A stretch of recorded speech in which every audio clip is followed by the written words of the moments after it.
자, 이번 시간에는 딥러닝에 대해서 배워보도록 하겠습니다. 우리가 딥러닝이라고 하는 것은 인공지능 분야입니다. 그러니까 인공지능 분야에서 좀 더 딥이라는 건 깊다는 뜻이고 러닝은 배운다는 뜻인데, 자, 우리가 인공지능이라는 부분을 이렇게 생각을 해봅시다. 이렇게. 이게 전체 범위가 우리가 인공지능이라고 하죠. 인공지능 안에 우리가 뭐가 존재하냐면 머신 러닝이 존재합니다. 그 안에 딥러닝이 존재하는 거예요. 그러니까 딥, 요 전체가 머신, 전체가 인공지능이라는 뜻입니다. 자, 그러면 일단 요 머신러닝과 인공지능이라는 개념이 어떤 거냐라고 일단 간단하게 생각을 해보면, 우리가 이제 인공지능이라고 하는 것은 여러 가지 개념도 많이 있고 영화도 많이 있지 않습니까? 보통 이제 AI라고 하는 그런 개념이잖아요. 그래서 첫 번째, 사람이 가리키는 게 있어요. 어떤 기계에 대한 제품이나 뭐 스마트폰의 어떤 기술이나 소프트웨어나 또 요즘에 빅스비라든지 여러 가지 형태의 그 스피커들이 많이 있지 않습니까? 광고도 많이 하고. 그런 게 이제 사람이 가르치는 거죠. 그 다음에 스스로 배우는 개념이 있습니다. 즉 학습한다는 얘기입니다. 학습. 자, 인공 분야에서는 두 가지로 일단 크게 구분할 수 있는데, 사람이 가르친다는 얘기죠. 그러니까 어떤 기계 제품에다 소프트웨어를 설치하고 이럴 때는 이렇게 동작하고 저럴 때는 저렇게 동작을 해, 이런 개념이죠. 그래서 얘는 뭐만 있으면 돼요? 데이터만 충분하면 우리가 보통 어느 정도의 사람 같은 느낌을 갖게 해주지만, 얘네들은 융통성이라는 건 절대 없는 거죠. 보통 뭐 빅스비라든지 아니면 챗봇이죠, 챗봇. 뭐 요거는 이제 여러분이 보통 스마트폰에도 빅스비가 있고 삼성 제품이죠. 그다음에 요만한 기기에다가 스피커 같은 데다가 내가 말을 시키면 전원 켜줘, 전원 꺼줘, 음성을 듣는 거죠. 그렇죠? 이런 경우는 어떻게 돼요? 어떤 그 사람의 어떤 사람인지 인간이 뇌처럼 판단해서 누가 뭐 종업원처럼 행동하는 것이 아니라 거기에는 많은 데이터들이 들어가 있는 겁니다. 내가 예를 들어서 빅스비 무슨 음악 틀어줘. 그럼 이거에 대한 데이터가 많은 거죠. 음악에 대한 부분을 딱 틀어라. 어떤 음악에 대한 음악에 대한 정보를 많이 갖고 있는 거고, 또 음악에 대한 노래의 제목이 똑같다고 해도 거기에 대해서 가수가 어떤 가수가 있는가는 충분한 데이터가 충분히 존재하는 거죠. 그러니까 그거의 데이터를 잔뜩 집어넣고 사람의 음성을 데이터화해 시켜서 찾는 겁니다. 찾아서 그 음악을 우리한테 틀어주는 개념이 바로 첫 번째, 사람이 가리킨다. 즉 데이터를 삽입시켜서 그 삽입된 결과에 대한 삽입된 입력으로 해서 그 결과를 얻어내는 겁니다. 이 챗봇도 마찬가지죠. 우리가 카카오톡에서 보면 자동으로 해준다는 얘기죠. 어떤 질문을 하게 되면 답을 해주죠. 카톡에서. 그럼 이게 사람이 앉아서 직접 입력하는 게 아니라 이 챗봇이라고 하는 프로그램에다가 데이터를 잔뜩 집어넣은 거예요. 어떤 질문이 들어오면, 그러면 질문이 똑같을 수도 있고 다를 수도 있고 변경될 수도 있잖아요. 근데 그러한 것들의 데이터가 잔뜩 들어가 있는 거죠. 그래서 그러한 내용이 들어왔을 때 그 답을 설정해 놓겠죠. 예를 들어서 뭐 안녕, 그럼 나도 안녕 하면 되는 거고, 안녕, 뭐 안녕 하이 써주면 이것도 안녕 해주면 되고. 그렇지. 이 데이터가 많으면 많을수록 좀 효과적인 대답을 하겠죠. 그냥 안녕이면 안녕 대답하는 게 아니라, 안녕이라는 의미는 되게 많잖아. 굿모닝도 있고 굿 애프터눈도 있고 하이도 있고 하바이도 있고 여러 가지 개념들이 있지만, 그러한 결과를 다양한 옵션으로 답을 주면 누가 진짜 알아서 앉아서 답하는 느낌이네, 이런 느낌을 가질 수 있죠. 그죠? 뭐 생각하는 느낌도 주고 답을 하든지, 바로 답하면 인간미가 없으니까 조금 시간 인터벌을 두고서 답을 한다든지 이러한 형태, 챗봇이라든지 빅스비 같은 형태는 사람이 가르친다. 즉 사람이 프로그램을 짜서 그 안에다 결과를 데이터들을 잔뜩 집어넣고 꼭 살아있는 사람처럼 느끼게 해주는 그런 기술입니다. 그건 여기에 포함되는 거예요. 여기. 머닝러싱, 이게 머닝러싱입니다. 이게. 이 머닝러싱이라고 하는 건 어떤 거냐면 바로 스스로 배우는 겁니다. 이게 스스로 배우는 거예요. 그러니까 어떤 데이터를 주지 않고 네가 이러한 형태로 줄 테니까 이대로 한번 진행을 해봐. 이런 뜻인데 자 이렇게 생각을 해보죠. 우리가 과거에는 컴퓨터 처리죠. 이런 형태는 어떤 거예요? 어떤 입력을 집어넣었을 때 입력을 했을 때 그 결과가 있을 거 아닙니까? 결과를 이미 뭐야? 가르친 거예요. 그냥 일반적인 컴퓨터 처리가 다 이런 거예요. 일반적인 거. 예를 들어서 3하고 5를 더하면 얼마가 나오니? 5가 나오는 거 맞죠? 7하고 2를 더하면 얼마가 나오니? 9가 나오죠? 7하고 3하고 곱하면 얼마가 나오니? 21이 나오죠? 이거는 뭐예요? 이미 알고 있는 거잖아. 이 기계에 대해서 이미 처리 방식을 알게 된 거예요. 그러니까 과거에 썼던 형태의 컴퓨터 처리는 이런 거를 처리하는 거 아니죠. 주목적으로. 숫자가 많은 계산과 빨리 계산하기 위해서 컴퓨터가 처리되었었습니다. 그죠? 바로 이 딥러닝이 등장, 즉 러닝이라고 하는 개념이 등장이 되기 전에는 그냥 일정한 룰에 의해서 처리해라. 이게 이제 일반적인 신경망이라고 할 수 있죠. 굳이 우리가 딥러닝과 머신러닝에 대한 개념을 얘기한다면 이것은 그냥 일반적인 신경망이라고 할 수 있어요.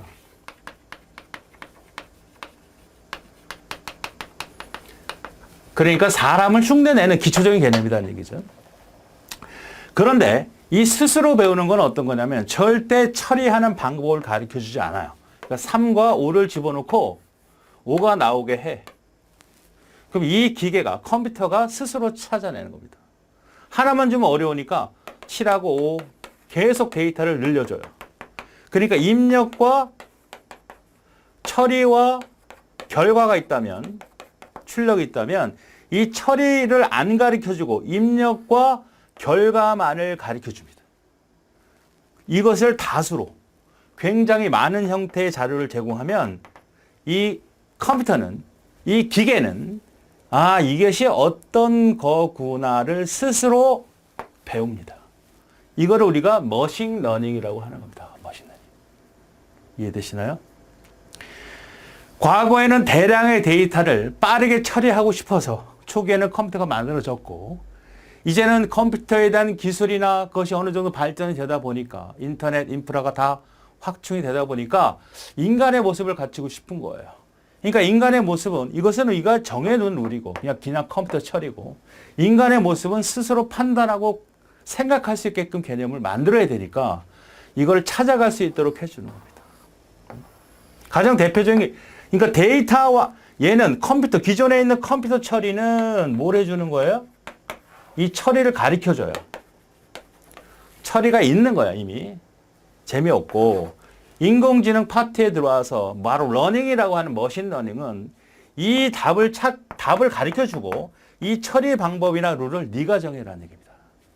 과거에는 정해놨으니까 이대로 해. 그럼 이 결과라고 하는 것은 별로 재미가 없어. 그러나 이 컴퓨터는 너는 할 수 있지. 어떠한 복잡한 계산도 이렇게 입력이 되고 이렇게 출력이 되면 그 과정에 대한 처리 방법을 네가 판단하라는 얘기입니다. 이것이 바로 머신러닝이에요. 예를 들어서 우리가 가장 기본적인 개념이 있잖아요. 길찾기 같은 거 있죠. 길찾기.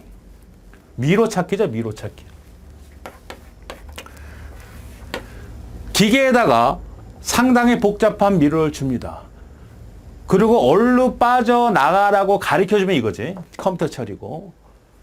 네가 알아서 찾아가. 그럼 얘가 가겠죠. 부딪히고 그 정보를 습득하고 또 이쪽 갔다 계속 시행착오를 걷겠죠. 시행착오를 걷다 보면 결국은 그 정보를 습득합니다. 습득을 해서 이제는 다음부터 출발할 때는 그냥 거침없이 그 길을 찾아갈 수 있는 겁니다. 그죠? 그러니까 이러한 데이터들이 많기 때문에 데이터들이 물론 스스로 학습을 하는 거니까 맞을 때도 있고 틀릴 때도 있을 거 아니야. 맞을 때도 있고 틀릴 때도 있는 거를 다 데이터화해서 자기가 갖고 간다는 개념이잖아요. 그런 것이 바로 머신러닝이라는 얘기예요. 이거는 어떻게 사람이 이러한 형태는 어떻게 사람이 가리키는 거잖아. 이것은 스스로 배우니까 자기만의 데이터를 누적을 해서 계속 시행착오를 데이터화해서 그 데이터 갖고 자기가 이제 한 번에 판단해서 나가는 우리가 바둑에서 알파고 같은 거 있죠? 그건 스스로 자꾸 학습을 하게 되는 겁니다. 학습을 하게 되니까 가장 좋은, 가장 최적화된 그런 선택의 수를 두게 되는 거예요. 맞습니까? 자, 이것이 우리가 머신러닝이라고 한다. 이것이 왜 우리가 중요하게 다룰 수밖에 없느냐면 최근에 이제 이런 얘기가 있었죠. 어떤 A라는 회사에서 컴퓨터 서버를 한 1000대를 운영하고 있다고 합시다. 컴퓨터 서버를 1000대를 운영한다는 거지. 그러니까 그만큼 많은 사용자들이 있다는 얘기가 되죠. 그러면 그 컴퓨터를 1000대를 사용한다는 것은 그 내부적인 기술보다 일단 전기세가 문제가 되지. 근데 전기세를 전기공학자라든지 물리공학자들을 통해서 전기값을 최대로 낮추려고 애를 쓸 거 아닙니까? 그죠? 그러면 뭐 컴퓨터가 들어가는 거, 하드웨어가 들어가는 거, 뭐래서 뭐 날씨, 온도 이런 거 다 체크해갖고 전원 공급을 다 어떨 땐 줄이고 어떨 땐 안 쓰고. 컴퓨터가 1000대가 있으면 1000대가 다 들어가야 되는 게 아니잖아. 어떨 때는 안 들어갈 때도 있고 또 들어갈 때도 있겠고 그걸 다 계산해서 낮출 수가 있겠죠. 그러면 전체 비용의 만약에 10%를 낮췄다. 공학자들이. 그런데 이 머신러닝으로 한다면 나는 이런 컴퓨터를 갖고 있고 이런 결과를 뽑아내고 싶어. 그럼 얘는 계산을 하겠죠. 쫙 계산을 해서 가장 최적화된 사용 방법을 제시하게 될 겁니다. 그러면 그 값이 만약에 15%라도 감소된다면 엄청난 수익이 되는 구조를 갖고 있기 때문에 최근에 굉장히 언급이 되는 거고 우리 시험에서도 가끔씩 등장이 되는 이유가 되는 거죠. 자, 그러면 이러한 머신러닝은 스스로 배운다는 개념이에요. 그럼 이것을 어디다 적용을 하자? 이거를 인간에 적용을 하자. 인간 두뇌에 적용을 하자. 이것이 뭐예요? 퍼셉트론이죠. 퍼셉트론이 바로 뭐예요? 이런 머신러닝을 인간의 두뇌에 적용하자 해서 계속 발전되고 진행이 되는 이런 모습이 바로 딥러닝이다 이렇게 보시면 되겠어요. 그러니까 딥러닝이라고 하는 것은 어떤 수학 공식처럼 완성이 된 게 아닙니다. 아직. 계속 진행 중인 기술이에요. 아시겠죠? 그러니까 퍼셉트론이라는 게 어떤 거예요?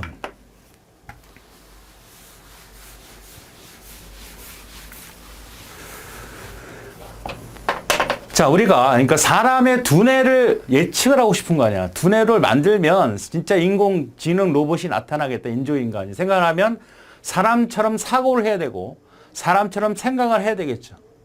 나중에 어떻게 될지 몰라요. 항상 결국 뭐 과학자들인지 뭐 영화 만든 사람이라든지 일반 사람 뭐 그런 쪽에 관심이 있는 사람들 언젠가 기계가 사람 지배할 것이다. 뭐 이런 개념이 등장되는 그런 시발점이라고 보시면 되는데 어쨌든 인간의 뇌를 연구를 해서 그거를 컴퓨터 공학적으로 설계하고 싶었던 게 바로 퍼셉트론이에요. 그것은 계속 여러 가지 시행착오를 겪어오면서 결국 어느 정도 발전을 해서 효과를 보는 기술이 바로 딥러닝입니다. 자, 그럼 퍼셉트론의 개념은 어떤 거예요? 인간의 뇌를 한번 생각을 해보자. 우리 가장 많이 나오는 게 이거죠. 뭐 강아지입니다. 강아지와 고양이를 많이 비교해서 처음에 하죠. 고양이. 자, 사람이라고 하면 이 강아지와 고양이는 어떻게 판단하게 됩니까? 생각을 해보는 거예요.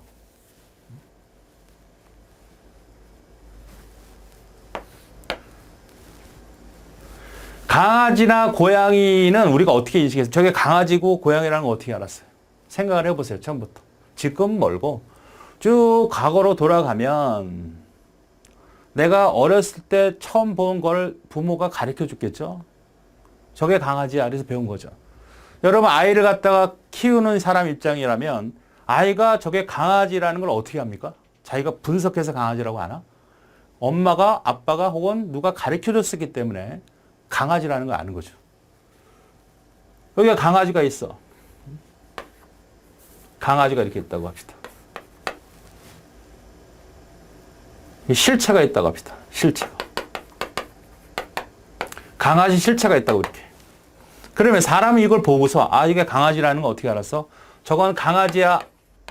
이렇게 얘기하는 것은 어떤 구조학적으로 파악하고 분석한 게 아니라 사람이 어린애, 아이가 부모가 딱 가르쳐주니까 저게 강아지래. 그러면 얘는 딱 보고서 아, 코가 어떻게 생겼고 누가 저런 걸 강아지라고 하는구나 하고 어떤 신경이 자극이 됐겠죠. 그 한 번만 보는 게 아니라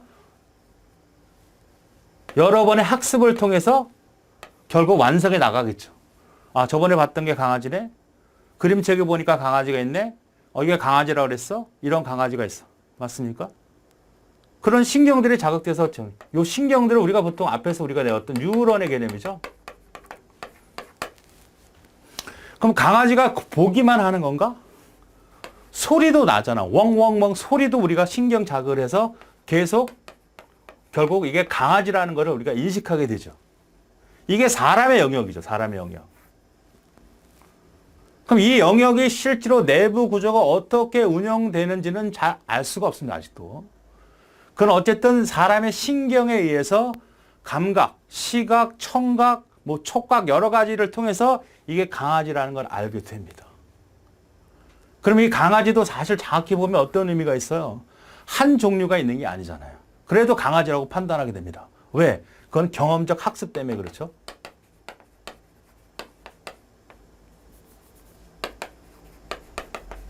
그러면 기계가 이 판단을 해야 되잖아요. 그죠? 기계가 이 강아지라고 판단하게끔 우리는 뭔가 작업을 수행을 해야 한다는 얘기입니다. 그렇죠? 이것이 우리가 지금 하려고 하는 퍼셉트론이고 이것이 발전되면 어느 정도의 인조 인간이 만들어지겠지만 그럼 이 연구들이 계속 이루어졌겠죠. 그것이 출발이 바로 퍼셉트론이고 퍼셉트론이 계속 심화되면서 다른 용어를 갖게 되는데 그것이 바로 딥러닝이다라고 보시면 되는데 그러면 기계를 어떻게 강아지를 인식시킬까요? 똑같이 생각을 하는 거야. 아, 우리가 사람이 강아지로 인식한 것은 어떻게 인식을 했느냐. 사람의 강아지와 고양이를 어떻게 구분했는지를 처음 어렸을 때부터 판단하고 학자들이 연구를 해봤죠. 그러면 이 기계한테 경험을 시키는 겁니다. 강아지를 보여주는 거예요. 그죠? 이렇게. 보여주면서 이게 강아지야. 결국 계속 보여주면 줄수록 머신러닝 계속 보여주면 줄수록 추측을 하게끔 프로그램을 짤 수 있겠죠? 아, 귀가 좀 이렇게 생겼네. 고양이가 다른 걸 보니까 개는 선하게 눈동자가 진한데 고양이는 눈동자가 무섭게 생겼네. 이런 것들을 계속 누적할 거 아니야. 그렇죠? 그리고 계속 발전시킬 거 아닙니까? 자, 예를 들어서 기계한테 강아지의 모습을 이미지로 보여주든 영상으로도 보여주든 그러면 강아지는 어떻게 될까요? 볼 거 아니야. 시각적으로. 기계는. 이 강아지의 모습을 실체를 보면서 어떻게 생겨 먹었다고 인식을 하게 될 겁니다. 이미지를. 또 강아지의 소리를 듣고 이 소리가 어느 정도 개 짖는 소리가 어떤 거구나. 하나만 보여주면 실패할 확률이 많으니까 계속 경험을 시키게 됩니다. 그러니까 이러한 작업들이 들어오겠죠. 이게 실제 데이터가 되면 이 강아지가 데이터가 되면 얘네들은 뭐가 되는 거죠? 바로 입력 자체가 되는 거죠. 어떠한 이미지 신호, 음성 신호, 뭐 촉각, 감각 신호, 센서 이런 것들이 입력이 되게끔 설계를 할 수 있고 그 다음에 그 최종 결과를 얻어서 이것이 강아지임을 판단할 수 있도록 하려면 출력 부분이 있어야 되겠죠. 그렇죠. 그러니까 들어온 자료를 가지고 예를 들어서 여기 들어왔어. 아, 저거 보니까 저번에 내가 봤던 강아지 이미지야. 근데 고양이 이미지하고는 판단이 잘 안 되네. 근데 이 상태에서 바로 판단하게 되면 강아지하고 고양이하고 구분이 잘 안 될 수 있으니까 이 상태에 중간층을 여러 개 둡니다. 이걸 뭐라 그러죠? 은익층이라고 그러죠. 은익층. 입력층이고 이거는 출력층이죠. 그래서 이 은익층을 둠으로써 좀 더 다르게 생각을 하는 겁니다. 어떤 거예요? 우리가 사람이 볼 때는 아, 저 강아지 소리가 강아지가 맞는데 저게 고양이와는 어떤 차이가 있어? 확률적으로 보니까 강아지에 가까워. 모습을 고양이처럼 모습을 하고 있으면서 강아지인 경우가 많잖아요. 그죠? 강아지 모습을 가지고 고양이일 수도 있잖아. 우리 사람은 잘 판단할 수 있지만 어린애들 입장에서 보면 그게 상당히 어려울 수 있다는 거죠. 우리도 어려운 게 있어요. 지금도. 개하고 늑대개를 잘 그걸 못하죠. 그죠? 굴비하고 가짜굴비를 잘 판단 못하잖아. 그거는 오랜 학습을 거쳐왔음에도 불구하고 최종적으로 뭔가 부족하기 때문에 기술적인 노하우가 없기 때문에 판단할 수 없다고 하잖아. 그런 거가 우리가 과거로 들어가면 어렸을 때 들어가면 그런 경우가 심하게 많다는 거죠. 그런 거를 보정해 주는 거예요. 보정해주고 하다가 결국 최종적으로 강아지로 답할 수 있게끔 학습을 시키는 겁니다. 그래서 이런 층이 많다 해서 다층, 신경망, 뭐 심화, 신경망, 뭐 다층, 퍼셉트론 이렇게 얘기하는 거예요. 그러니까 요게 은익층이라고 하는 부분이 계속 증가되면 증가될수록 어떤 형태의 우리가 실질적으로 정확한 실체로 판단할 수 있도록 교육시키게 되는 겁니다.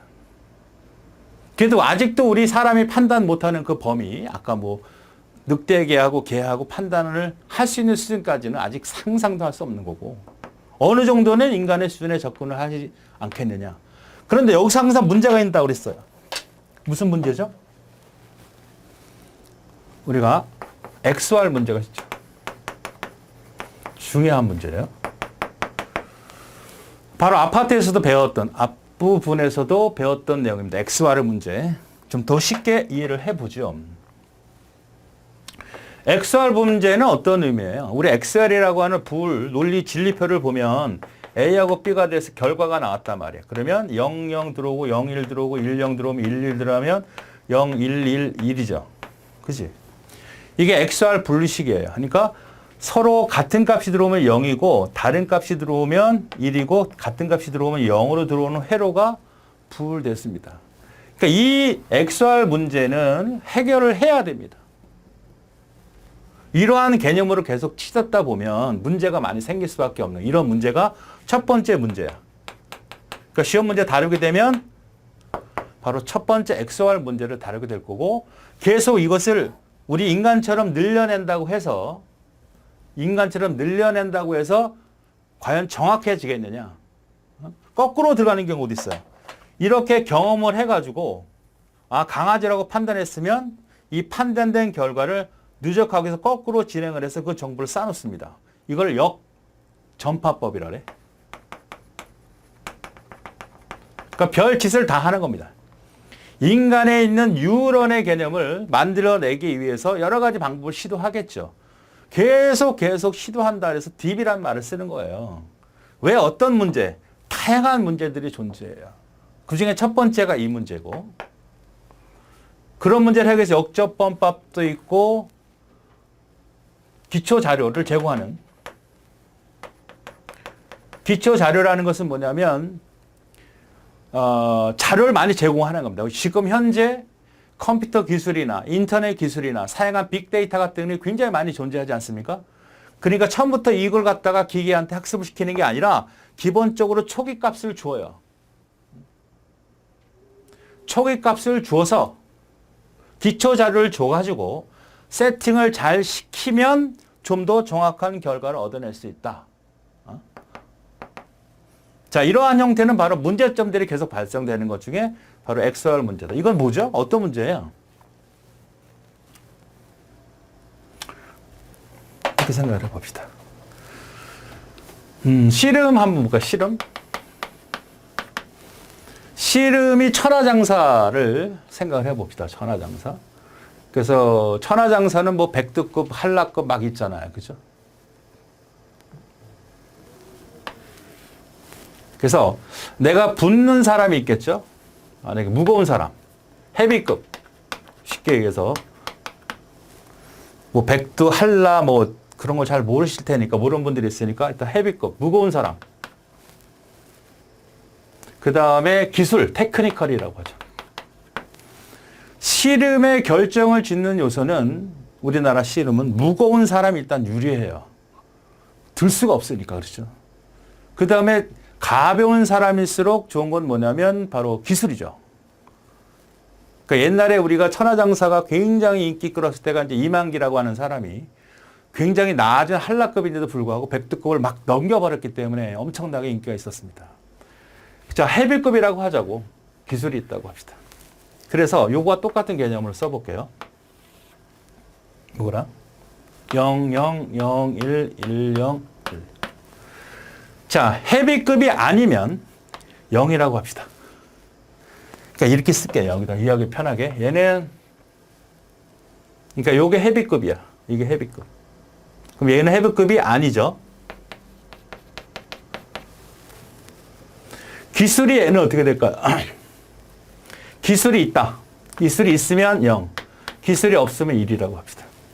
기술이 있다. 기술이 없다. 헤비급은 헤비급이면 0.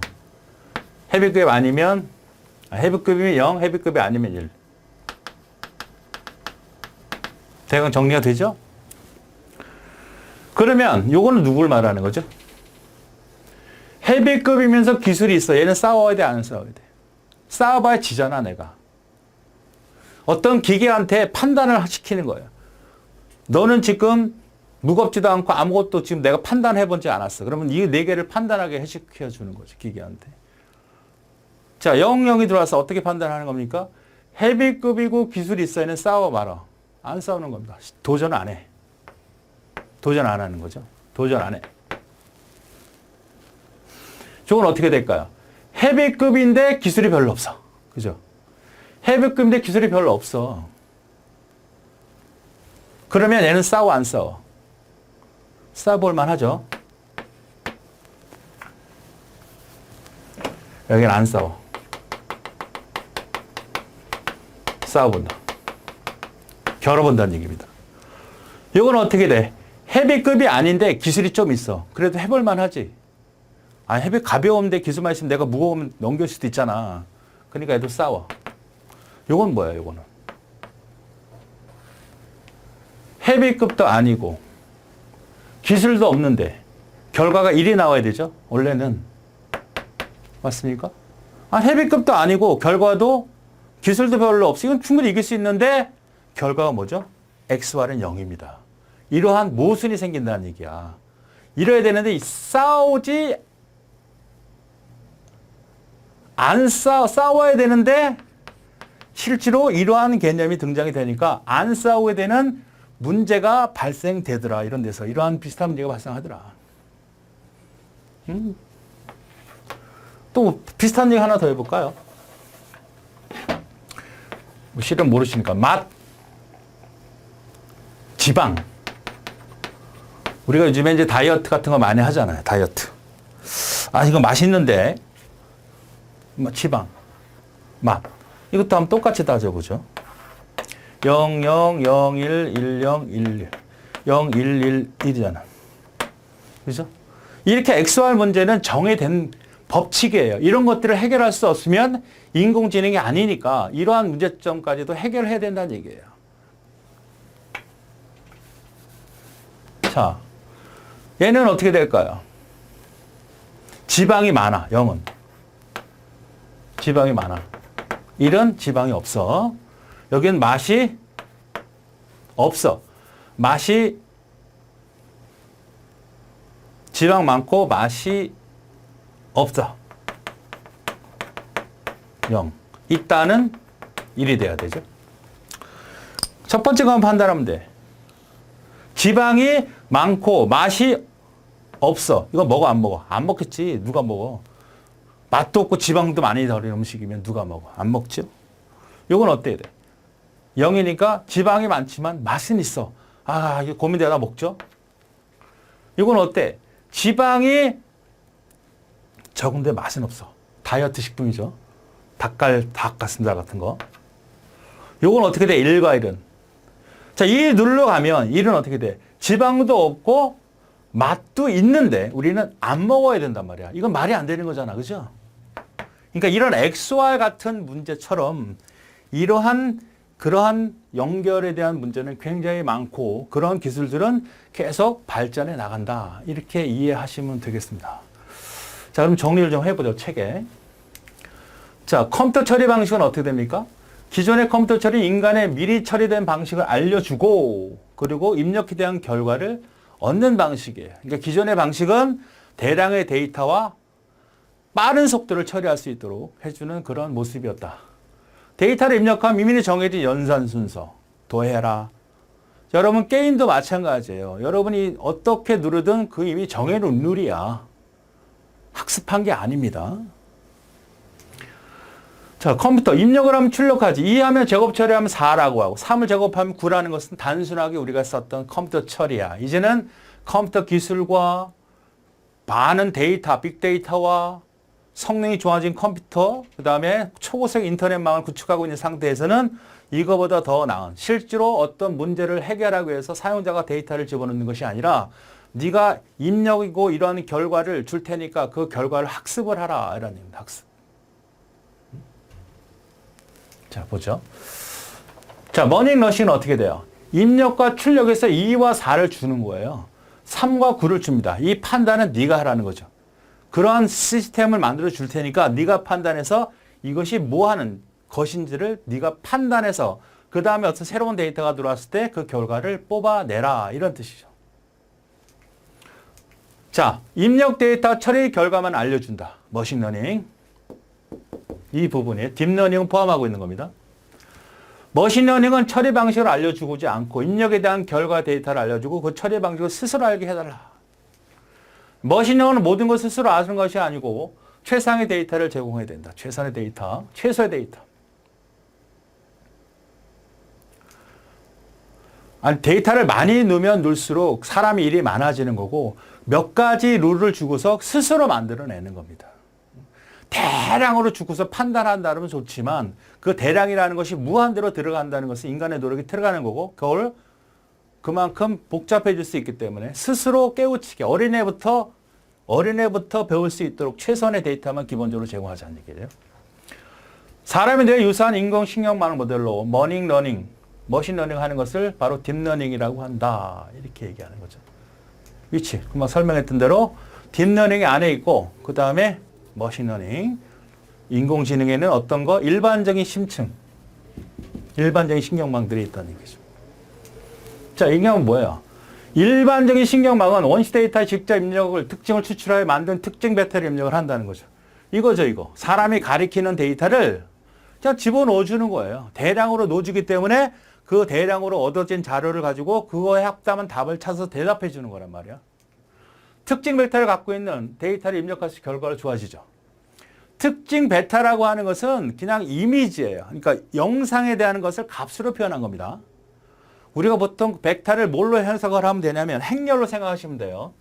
만약에 실체라는 고양이가 있다면 이 고양이의 색감이라든지 명암이라든지 이런 부분들을 바로 2차원 형태로 표현을 해서 점을 찍을 수 있잖아요. 우리가 벡터라고 생각하시면 됩니다. 벡터라는 것은 여러 가지 방향과 무게와 이런 것들이 여러 가지 개념이 있는데 인공지능에서 벡터라고 하는 것은 어떤 이미지와 이 영상을 2차원 행렬이나 3차원 행렬이나 해서 값으로 행과 열을 갖고 있는 형태로 만들어진 것을 벡터라고 하는 거고 이미지나 영상의 값이라고 보시면 됩니다. 그것을 입력 많이 할수록 내가 빅스비나 챗봇한테 그러한 정보를 많이 집어넣을수록 걔네들은 답을 아주 인간처럼 해낼 수 있다는 거죠. 안녕이 아니라 안녕하세요. 오래간만이군요. 뭐 이렇게 막 다양한 답을 줄 수 있게끔 하려면 데이터를 많이 집어넣어주면 된다. 원시 데이터의 변화가 전혀 엉뚱한 말이 들어올 수 있죠. 챗봇인데 이건 안녕이라는 말을 준 건지, 뭐 손 이렇게 흔든다든지, 뭐 아무런 준비되어 있지 않은 사용자에서 데이터나 챗봇에 빅스비에 들어가 있지 않은 데이터를 입력을 했을 때 그거를 판단할 수는 없다는 얘기죠. 융통성이 떨어진다는 얘기죠. 은일치기라고 하는 것은 데이터를 입력을 해서 그걸 스스로 가공할 수 있는 정도. 그러니까 내가 어떤 안녕이라는 메시지를 봤을 때 안녕이 좀 이상하다 그러면 이걸 어떻게 판단할 수 있는 그 프로그램까지는 집어넣을 수 있다는 얘기죠. 근데 많이 집어넣을 수는 없다. 이거죠. 원시 데이터. 고양이든 개가 있으면 그에 대한 특징 벡터를 찾아서 신경망이 전달한 이런 단순한 구조다. 사람이 카톡으로 뭔가 질문을 하게 되면 그 질문에 대한 어떤 특징을 파악해서 얘가 정해진 데이터에서 그 데이터를 뽑아서 출력해주는 구조다. 그러니까 일반 신경망이라고 보시면 돼요. 심층, 딥러닝은 바로 이제 들어오는 겁니다. 딥러닝, 심층 학습망이라고 한다. 특징과 추 학습이에요, 학습. 딥러닝은 학습입니다, 학습. 원시부터 효과적인 특징을 학습을 통해 추출하기 때문에 성능이 우수하다. 자, 기계한테 학습을 시키는 겁니다. 계속 고양이나 개를 다수 개를 보여줘요. 계속 보여주면 얘가 정보를 계속 수집해서 특징들을 다 판단해요. 이렇게 저렇게 이렇게 판단해가지고 그 결과에 대해서 요거는 개라고 판단하는 거죠. 학습을 하는 겁니다. 다수의 은익칭, 이렇게 여러 개의 정보 전달할 수 있는 그러한 형태로 거쳐 진행을 한다. 그래서 이 심층 신경망에 대해서 좀 더 자세히 한번 배워보도록 하겠습니다. 어떠한 종류들이 있는지예요. 자, 대표적인 심층 신경망에 대한 딥러닝의 종류에 대해서 배우도록 하겠습니다. 이 세 가지 정도만 보시면 되는데, 먼저 앞으로 RNN이다, CNN이다, 뭐 간이다 이런 얘기들을 이제 많이 앞으로 듣게 될 거예요. 지금은 이제 생소한 단어이긴 하지만. 자, 그래서 순환신경망은 뭐냐? 이거는 이제 간단하게 얘는 시계열입니다. 시계열. 시계열 이용한다고 기억하셔야 되겠고, 얘는 필터링입니다. 필터링. 얘는 핵심이 적대적이라는 얘기입니다. 이게 적대적 관계. 요게 이제 핵심 단어예요. 문제를 설명해서 찾아라 이걸 거란 말이죠. 그러니까 이 시계열이라는 말이 나오거나 필터링이라는 말이 나오거나 적대적 관계라는 말이 나오면 해당되는 걸 찾아주시면 됩니다. 자, 그러면 일단은 순환신경망은 뭐냐면, 자, 우리가 기계한테 학습을 시킬 때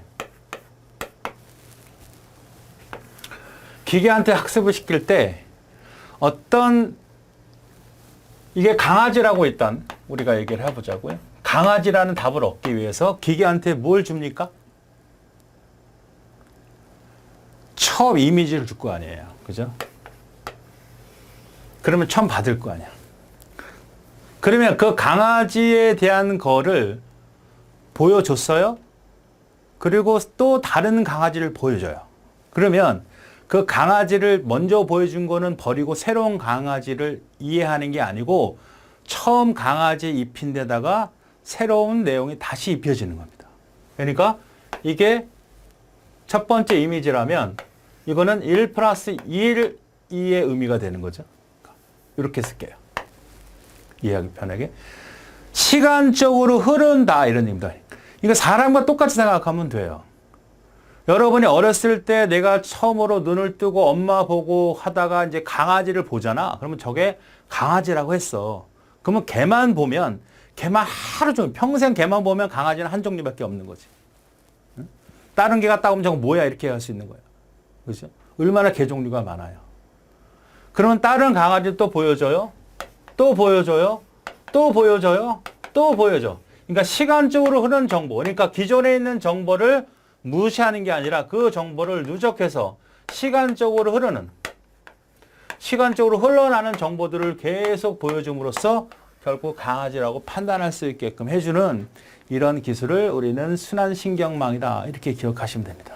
물론 우리가 딥러닝 자체를 이해하기 굉장히 어렵습니다. 이것에 대한 이거에 대한 어떤 논문이라든지 이거의 기술을 100% 이해하려면 뭐 적분이라든지 해석학이라든지 여러 가지 수학적인 논리적인 기술을 습득을 해야 돼.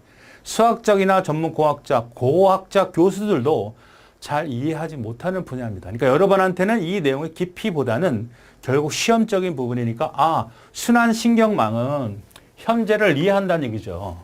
뉴런이잖아. 뉴런 네트워크. 그러니까 순환한다는 것은 어떤 정보를 계속 시간적으로 흘러가는 것들을 정보를 취해서 그걸 판단한다. 이렇게 판단할 수 있어. 자, 우리가 이렇게 생각할 수도 있어요. 이래서 여기 키가 있고 여기 사람 몸무게가 있다고 합시다. 그래서 키에 대한 정보를 계속 주겠죠. 키가 얼마인 사람, 키, 몸무게 얼마고 계속 정보를 줄 거 아니에요. 기계한테 컴퓨터겠지 결국은. 특정한 사람들의 정보를 계속 입력을 해요. 뭐야? 키하고 몸무게를. 그럼 이 기계는 계속 그 정보를 축적하겠죠. 그죠? 그래서 어느 정도가 되면 이제 네가 학습을 해서 쭉 정해나겠죠. 그래서 어떠한 일정한 룰을 정하게 됩니다. 그래서 어떤 새로운 데이터가 들어오면 이 사람의 몸무게가 어느 정도 될 거야. 이 판단할 수 있겠죠. 이것이 한 시점이야. 1월 달이야. 그럼 똑같이 2월 달, 3월 달 사이의 정보를 줘서 어떤 특정 계층인 특정 그룹의 어떤 특정 학교에 특정 초등학교에 이런 사람들의 어떤 추세를 알아볼 수 있죠. 기계가. 그런 형태라고 보시면 되겠다. 특징은 뭐만 기억하면 된다? 시간적인 개념으로 이용한 것이다. 요거 단어를 잘 이해하시면 돼요. 이 끝에는 다 똑같아요. 요거만 좀 다르지. 커버레이션이라고 하는 것은 이제 따로 뽑아서 설명을 할게요. 따로 필터링. 이건 시험에 출제가 됐던 내용이기 때문에 그렇습니다. 따로 뽑아서 설명을 할게요.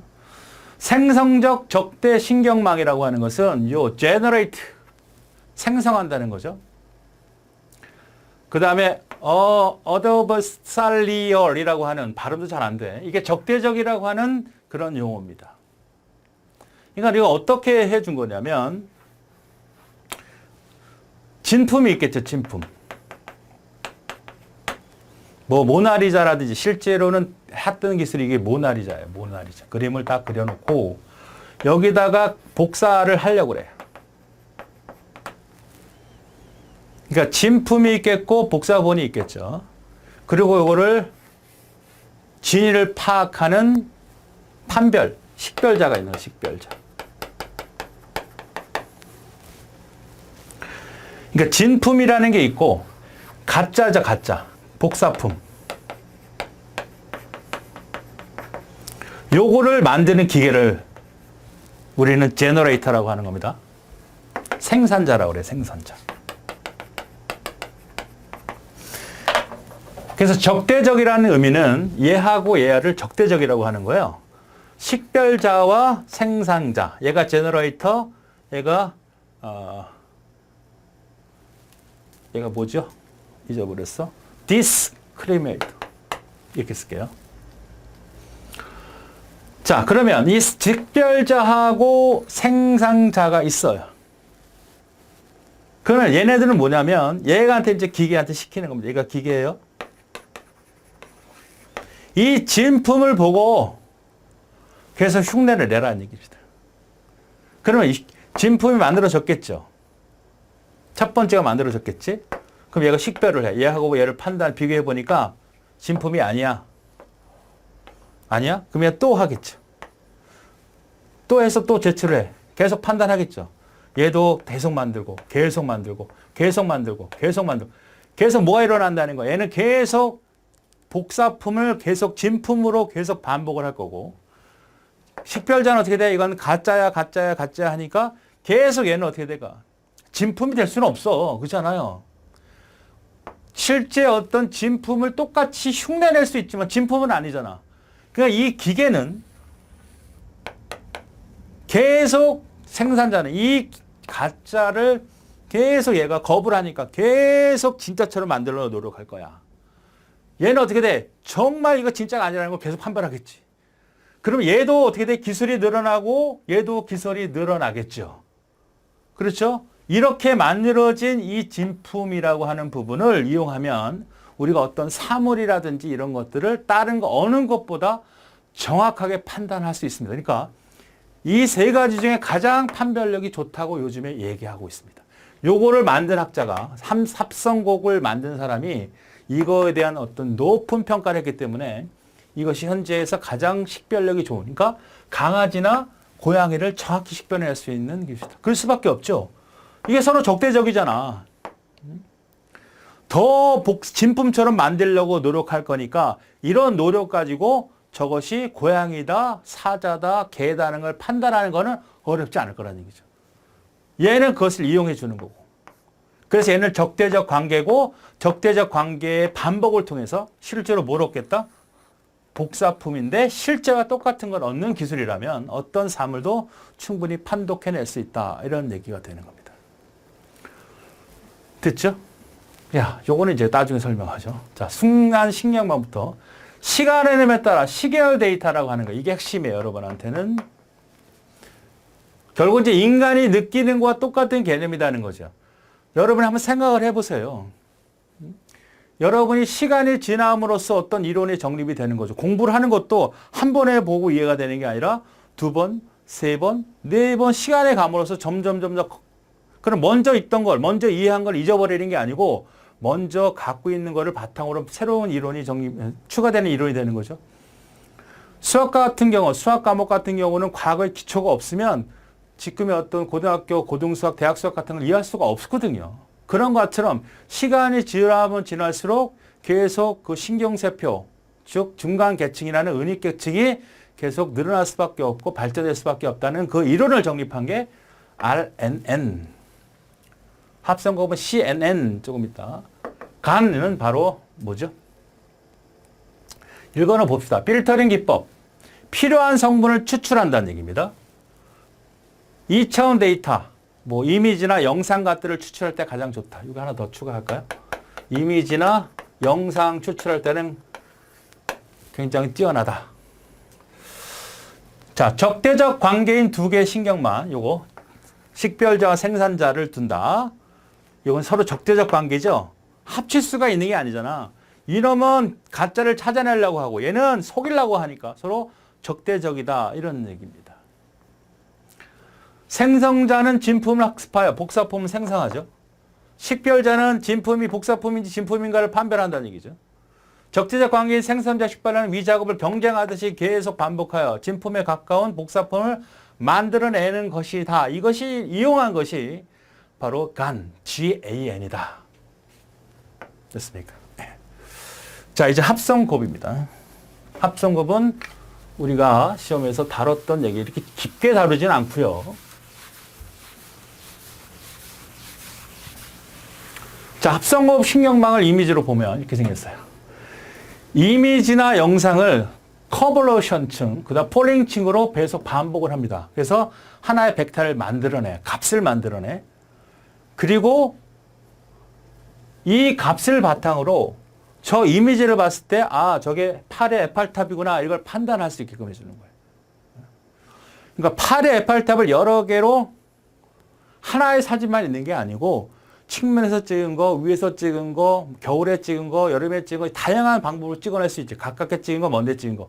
이런 것들을 다 컨볼루션층과 폴링층으로 계속해서 하나의 데이터를 만들어내. 그리고 어떻게 생겨먹든 누구나 사람이 봐도 에펠탑이라는 걸 기계한테 보여줬을 때, 아, 제가 에펠탑이라는 걸 판단할 수 있도록만 해주면 되는 거죠. 그럼 이런 이미지라는 건 어떤 형태의 가장 큰 문제가 있나요? 모양이 바뀔 수도 있잖아. 이 에펠탑을 세모로 그릴게요. 이렇게 될 수도 있지요. 또 어떻게 됩니까? 이렇게 옆으로 있을 수도 있죠. 또 이렇게 될 수도 있죠. 뭐 이렇게 생길 수도 있잖아요. 이거를 다 뭐예요? 판단시키는 겁니다. 누가? 컨볼루션층이 이 변화되는 개념들을 다 어떻게? 판단해서 정보를 습득해내는 거예요. 그 다음에 이 폴링칭이라는 건 뭐냐면 이게 이그러질 수도 있잖아요. 그림을 이렇게 그릴 수도 있잖아. 아니면 뒤쪽에 사진을 찍었더니 이렇게 나올 수도 있죠. 에펠탑이 다 안 나왔단 말이야. 우리 글자로 얘기하면 이거예요. 글자로 얘기하면 만약에 알파벳 A다 그러면 A가 이렇게 수도 있고 이렇게 수도 있고 이렇게 있을 수도 있고 이렇게 있을 수도 있죠. 그죠? 이런 경우는 왜곡됐다고 하는 건데 A가 이렇게 돼도 A지. 그지? 이렇게 돼도 A지. A라는 걸 많이 쓰잖아요. 그죠? 또 이렇게 쓰는 경우도 있을 수 있어요. 만약에 무슨 로고 같은 거 보면 어떻게 빼먹기도 하잖아요. 또 혹은 하나는 이렇게 쓰고 하나는 이렇게 쓸 수도 있죠. 입체적으로. 그러니까 이러한 형태를 다 판단할 수 있는 기계를 만들어야 될 거 아니에요. 사람이 봐도 이 모습을 보면 당연히 똑같은 정체를 보고 딱 입력시키고 그만 판단해서는 안 되잖아. 다른 건 아니지. 다른 거는 판단하지 못하면 안 되니까 다양한 모양을 바꿔낸 거를 그다음 왜곡된 거를 계속 데이터화 시키는 작업. 이게 바로 뭐예요? 요걸 해주는 작업을 컨볼루션층이라고 하는 거고 요 작업을 해주는 건 폴링층이라고 하는 겁니다. 되시나요? 이걸 계속 반복을 해서 최종 결과를 딱 얻어. 딱 얻으면 이 결과에 대해서 저게 팔이 에펠탑이구나 이렇게 판단할 수 있게끔 해줘요. 어떤 이미지를 줘도 기계한테 이걸 줘도 이걸 줘도 이걸 줘도 이걸 줘도 이걸 줘도 다 이게 에펠탑이라는 걸 알게끔 해주는 거야. 이거 보고 우리가 왜 사인 같은 거 많이 있잖아요. 글자 판독하는 거. 그래서 어떤 거 쓰더라도 저게 A구나, 저게 에펠탑이구나 이거 쓴 거 인식할 수 있게끔 사람이 자필 쓴 거 말이에요. A라는 글자를 쓴 사람은 얼마나 다양한 사람이 많아요. 그죠? 글자체가 다 다른 거를 인식시킬 수 있는 거예요. 근데 글자가 좀 삐딱하다, 왜곡졌다, 삐뚤어졌다, 모양을 냈다 그러면 다 그건 폴링칭이 해결해 주는 겁니다. 자, 좀 어려운 얘기지만 해보죠. 자, 여기 이미지가 하나 딱 있어요.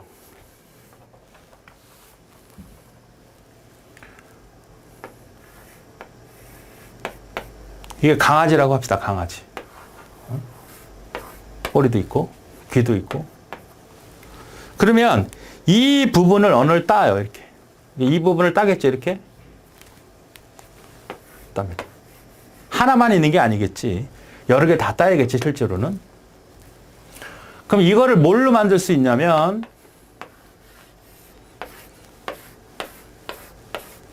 여러분 이거를 갖다 이러면 하라는 얘기가 아닙니다. 하라는 얘기가 아니고 대강 컨볼루션층이 뭐고 폴링층이 뭔지만 알면 돼. 자, 이렇게 되어 있죠. 그럼 여기에 값이 떨어질 거예요. 3, 2, 1, 0, 0, 1, 1, 0, 1, 2, 3, 4, 1, 5, 4, 3 이렇게. 그러니까 여기에 어떤 세가의 감도나 아니면 명도라든지 우리 색이라고 하는 것은 한 비트로 표현을 하게 되면 두 개지만 요걸 갖다가 만약에 2바이트나 32비트로 한다면 32비트라고 한다면 이게 3승 2개잖아. 엄청나게 많죠. 요 하나의 점 이미지 하나하나를 색과 밝기나 채도나 명도를 다 따지고 나면 종류가 되게 많은데 그 값을 여기다 집어넣는다고 생각을 해보자. 행렬로. 그렇죠. 그리고 무시해도 되는 작업을 또 하나를 만들어요. 이렇게. 좀 줄어들겠죠? 요걸 필터링이라 필터.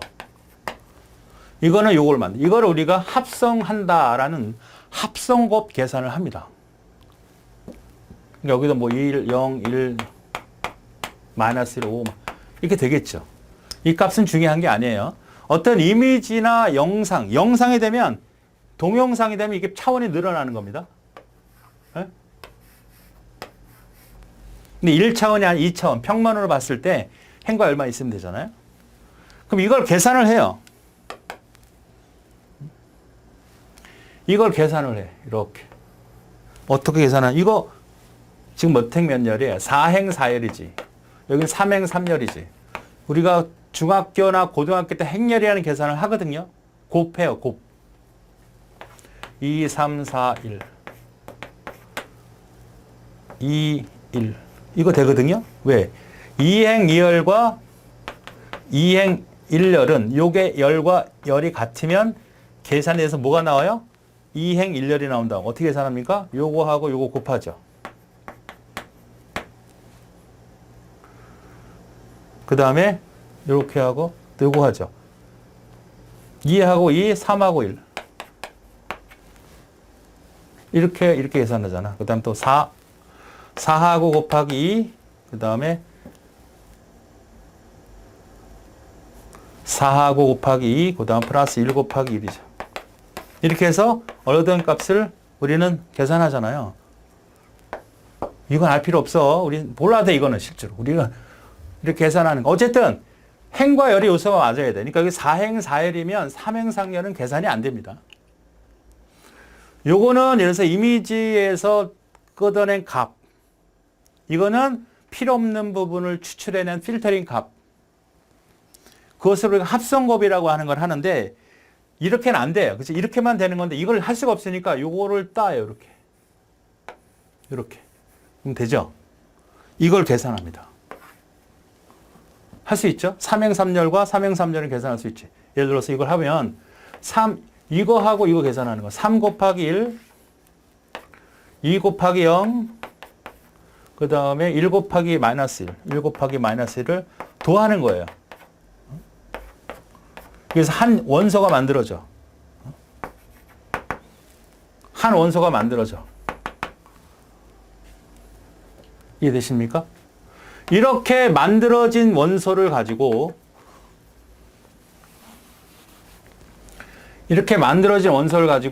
최종 결과를 하나 얻죠. 얻어진 값을 가지고 어떤 값을 얻게 돼요. 이렇게. 그리고 약간 삐뚤어진 편차 같은 게 생기면 편차를 보정을 합니다.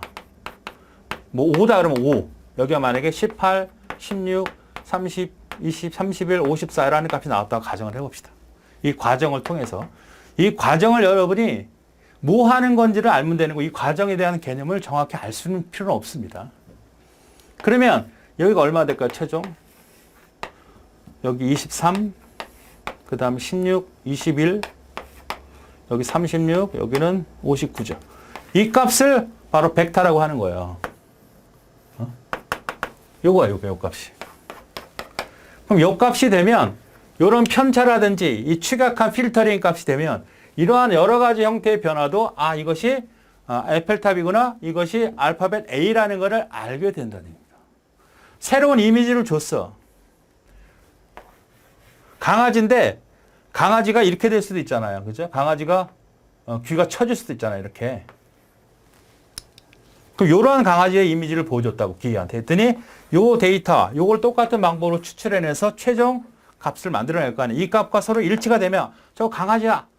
근데 하나가 아니라 여러 개로 나눠진 값이 비교가 될 테니까 강아지로 판단될 수 있게끔 되는 것이 바로 컨볼루션 층을 몇 번, 여러 번 거쳐서 하기 때문에 판단하기가 쉽다. 판단이 잘 된다라는 뜻입니다. 폴링층은 어떤 거냐면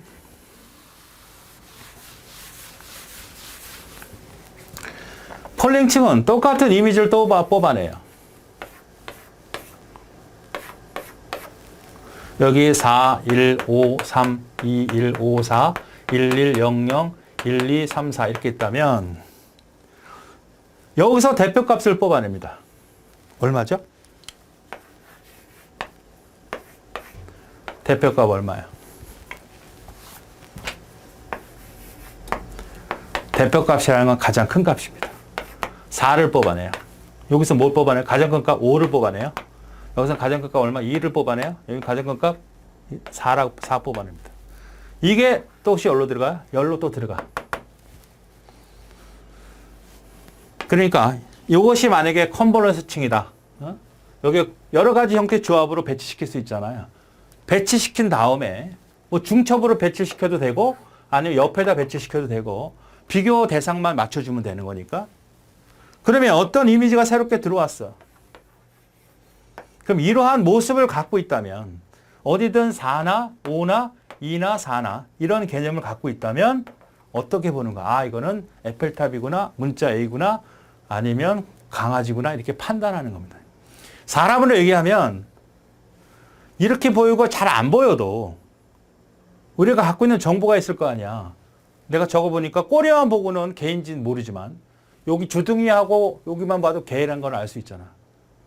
그죠? 그것이 어느 정도 확률을 갖고 있냐 기준에서 만약에 50%가 떨어지면 이거 판단 못하. 때려 짚는 거고. 만약에 기준을 정해놓고 최소한 60%가 되면 내가 갖고 있는 데이터에서 저건 강아지로 판단할 수 있다. 이런 개념으로 주는 거예요. 그러니까 여러분이 컨볼루션 층과 폴링 층을 계속 반복을 해서 이렇게 벡터 값으로 만들어내고 행과 열을 가지고 최종 결과 값을 만들어서 보관한 다음에 새로운 이미지나 영상이 들어오면 그거 갖고 판단하는 개념이 바로 합성 곱이라는 개념이죠. 합하고 덧셈도 하고 곱셈도 하는데 행렬과 곱셈을 해주고 거기에 필요한 가중치나 여러 것들을 처리해 주잖아요. 읽어보죠. 합성곱 신경망은 심층 신경망, 딥러닝의 한 예다. 딥러닝. 앞으로 계속 목표, 딱 정해진 목표는 없다는 얘기예요. 딥러닝이 결과를 다해서 계속 진행하는 과정에 있는 종류들입니다. 일반 신경망의 문제점, 이미지, 위치, 크기, 각도 변화 이런 것들 때문에 개선된 방법이다. 합성곡 신경망은 인간의 뇌 신경세포처럼 위치, 각도, 크기 변경되더라도 문제없이 인식될 수 있다. 합성곡 신경은 물체 위치와 환경과 관계없이 물체의 고유한 특성을 학습할 수 있다. 잘라서 부분적으로 인식을 하기 때문에 이게 출제가 됐던 내용이죠. 텐서플로우는 다음 파트에 나옵니다. 저거는 프레임워크에 만들어 놨어요. 프로그램입니다. 프로그램을 이런 인공지능화 시켜서 어떻게 하면 잘 짤 수 있도록 제한한 프레임워크예요. 지능 소프트웨어 이미지 음성을 인식하기 위해서는 신경망 합성곱 신경 모델을 주로 사용한다. 이게 출제됐던 내용입니다. 그래서 우리는 텐서플로우도 알아야 되고 바로 합성곱 신경망 자체도 이렇게 자세히 알진 못하더라도 이런 일을 하는 애가 뭐고 코블레이션이고 얘가 뭐다 이런 거 밑에 거 왜곡을 처리해 주는 거는 폴링이다. 이렇게 기억하시면 되겠습니다. 영상의 이미지 문자인식의 높은 성능을 나타낸다. 인경신경마다 용량이 많이 사용되고 속도가 느리다. 이 속도가 느릴 수밖에 없죠. 그만큼 많은 작업을 하니까. 일반 신경만은 그 많은 데이터가 필요로 하는 거 사람이 만들어주는 거지. 근데 이거는 그만큼 많은 정보를 추출해야 되기 때문에 어렵다. 이런 얘기고. 특징을 추출하는데 분류를 하죠. 분류한 게 여기 들어간 거야. 여기. 벡터 테이블에. 여기에. 자, 그래서 합성곡 신경망까지. 자, 컨볼루션 층을 보죠. 폴링층 두 가지가 있다 그랬어요. 입력 이미지나 영상 위치 각도와 상관없이 다수의 종류의 특징을 파악하죠. 입력 대상을 부분적으로 행렬 원소로 만든 다음에 행렬의 가중치, 아까 필터가 있었죠. 필터. 그거랑 뭐야? 합성곱 연산이라는 것은 행과 열을 덧셈을 하고 그러니까 각각의 원소, 고유한 자리를 곱해서 이거야 이 얘기한다는 거잖아. 이거 이렇게 한다는 거야. 얘하고 얘는 곱하고 얘하고 얘는 곱해서 도하잖아. 그런 개념이 라는 얘기입니다. 출력 데이터, 벡터 테이블을 보관하였다가 사용을 한다는 얘기죠. 그래서 우리가 요 부분을 벡터 테이블이라고 해요. 이 부분을 보관했다가 어떤 새로운 의미가 들어오면 이거랑 비교해서 옳고 그름을 판단하는 겁니다. 새로운 데이터 의미가 들어오면 보관한 벡터 테이블과 비교하면서 판별한다. 이게 컨볼루션 층. 구분을 하라 이런 문제까지는 뭐 좀 어렵고 깊은 얘기고 컨볼루션 층과 폴링 층은 어디다 합성곱에서 나오는 얘기고 컨볼루션은 대체 어떤 걸 하는 거다. 모양이 기울어짐, 각도 이런 것들을 말하는 거고 이건 왜곡 현상이죠. 행렬의 원소를 만들고 만들어진 행렬의 일부는 원소 가장 큰 값을 원소로 하는 행렬을 만든다. 그 다음 최종적으로 만든 이 행렬과 세론 어떤 거 이거죠. 설명했던 겁니다. 자, 어떤 이미지가 하나 떨어졌다 그랬어요. 이렇게. 그럼 여기서 4개에서 가장 큰 값. 요거만 하나만 본 거예요. 지금 하나만. 가장 큰 값 4가를 추출했죠. 그럼 여기는 어떤 거 해야 돼, 여기서? 5. 여기는 어떻게 될까요? 4. 여기는 얼마? 4.